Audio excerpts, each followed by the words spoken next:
Why won't you work? Oh, it could be one. Oh, come on.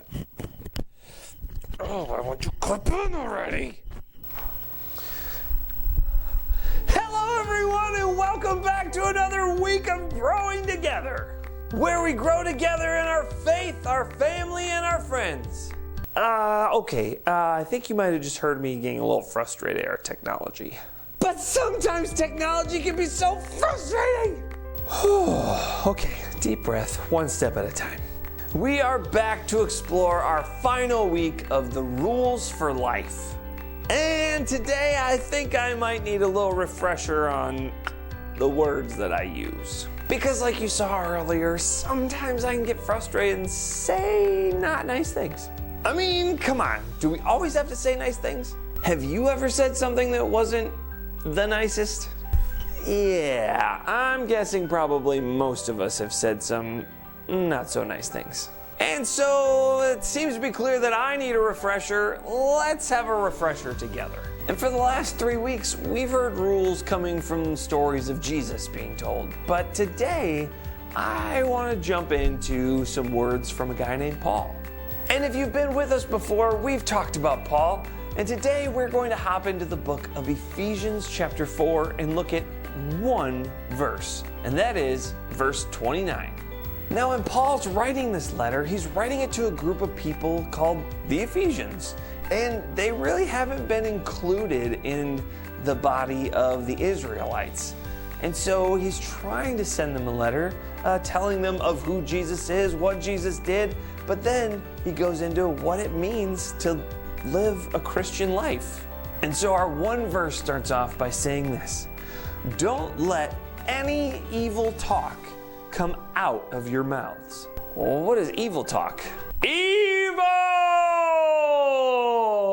Evil! Evil! I said evil! Okay, I don't think it's just saying the word evil. I think what it might mean to speak evil is when we use our words in the very opposite manner of what Jesus calls us to do, and that is to love our neighbors. Anytime we say something that isn't backed up with the sense of love, I think that's probably evil. Like when I say I love you, the opposite might be, I hate you. Or if I say, wow, you're really smart, the evil thing to say might be, wow, you're really dumb. Or when you might think someone's really beautiful, the evil thing to say might be, oh, you're really ugly.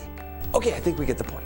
Paul doesn't want us to use our words for evil, but instead for love. But he keeps going because the next part of the verse says, say only what will help to build others up and meet their needs. So you mean I'm not supposed to tear people down with my words? No, absolutely not. Paul calls us to use our words only for building one another up. But giving people compliments or supporting them or even cheering them on. Woo! You can do that math test. You're gonna beat those numbers, man. Paul says to build them up so that you may meet their needs. And I think we all have a need to be loved and supported, right? I can't go through life being the only supporter of myself. I need people around me to let me know when I'm doing a good job and maybe how I might be able to do better. But I don't need people to tear me down and make me feel bad about myself. And I think that's what Paul's trying to get at here, to simply build our neighbors up with love and support. Okay, but the last part is so important. It says, then what you say will help those who listen. Easy peasy. Our words are meant to help people, not hurt them. And I know sometimes we don't always mean our words to be hurtful, but that's why we gotta be careful and choose our words wisely. Because that brings us to our bottom line.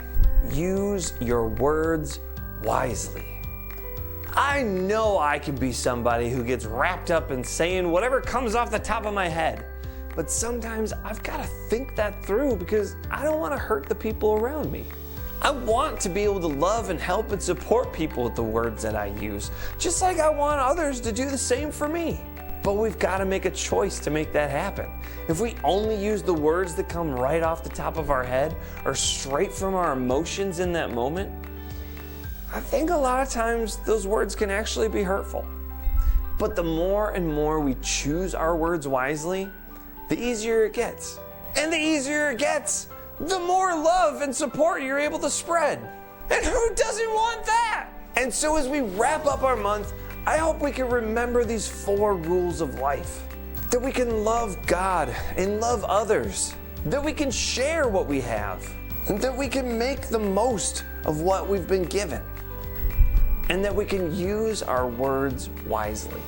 If we can work on putting just those 4 rules into our life, I think we're going to change the world.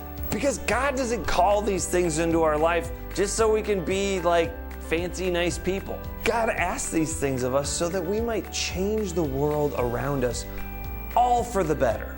And so I hope and encourage you to take these rules and try and put them into your life so that we can change the world around us and make it better for everyone. Thank you all for being here. I can't wait to see you next month for a brand new theme. Until then, we love you very much and you rock our socks.